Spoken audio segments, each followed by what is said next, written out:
Hello guys, good afternoon. Welcome to my channel.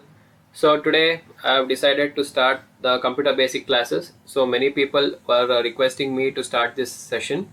So since the computer related knowledge is asked in most of the exams, I thought of making this separate session for computer basics. So see, this will be a question and answer session, but parallelly I will be explaining the concepts related to the question and the options.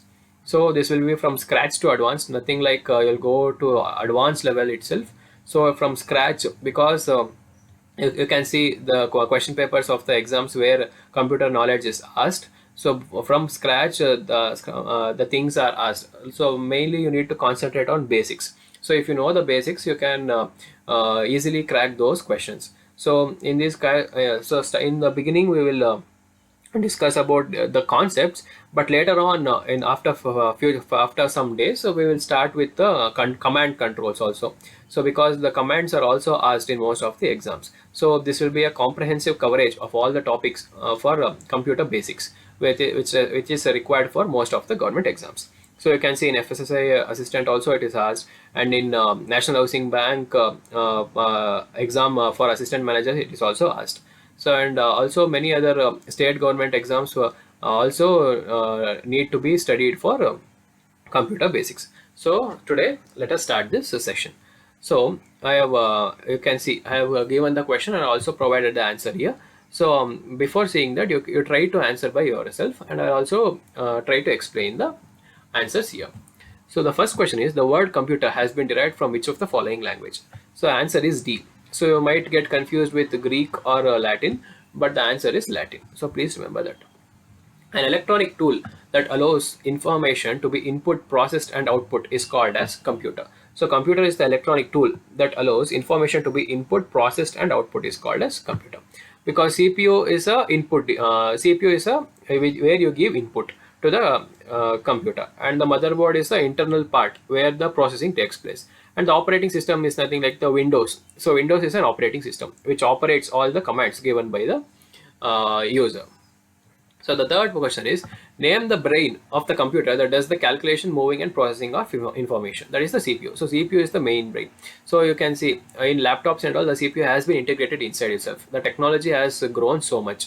So CPU is the main brain of the computer that does calculation, moving, and processing of information. So RAM is nothing but a memory, random access memory. There is a separate question on it. Let us discuss there. So and motherboard is, as I said, it is an internal part of the computer where the processing of information takes place. And hard drive is nothing but the hardware parts. So I'll explain you in the further slides. So part of the computer that allows a user to put information into the computer is called as input device. As I said earlier, the keyboard, the mouse are the input devices. So I have this differentiation. Input device means the inputs which you give to the monitor. Output device means where you can see the output from the input which you have given. So on the screen you get to see the words after giving the. So if you click using the mouse, then an application opens on the monitor screen. So that is the output. So input is the mouse and the output is the monitor. So likewise you need to correlate things. So here part of the computer that allows an user to give information is input devices. What is the name given to the computer's short-term memory that is lost when the computer is turned off? As I said, the answer is RAM. RAM is the full form. Please remember this also. Random access memory. So RAM is a short-term memory.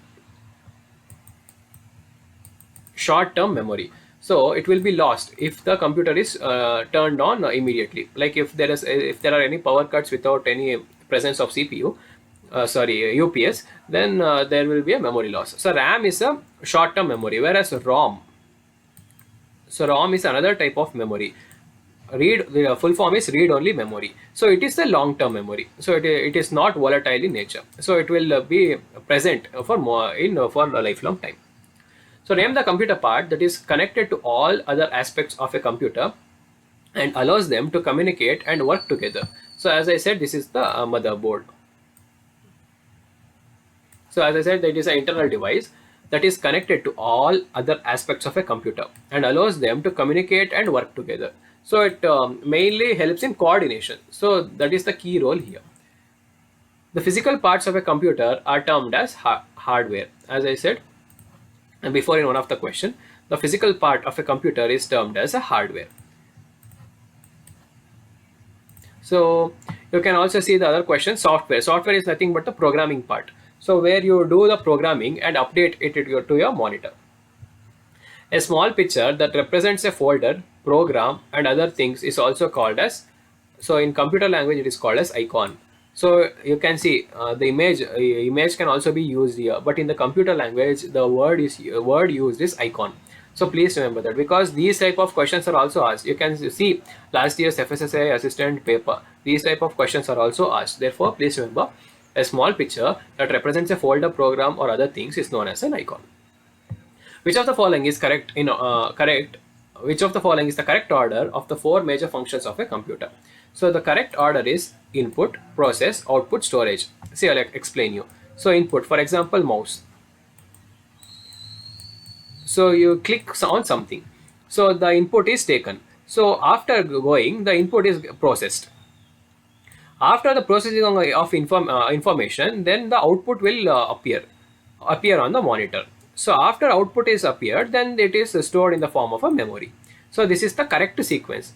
So without input, you cannot do all these things. So after input, the information is processed, and after processing, it is shown on the output screen, and then it is stored in the form of memory. So this is the correct sequence that is required. Okay. So the last question for today is, input, output, and processing devices grouped together represent an. So it represents the computer system. So input, output, and processing devices grouped together represents computer system. This is the main core thing of this. So these are the today's question. So if you like the video, please like it, and comment on the video. Like if you need any improvisation, so I will adopt to try those recommendations given by you. So if you like the video, please like it and share it with your friends. Thank you.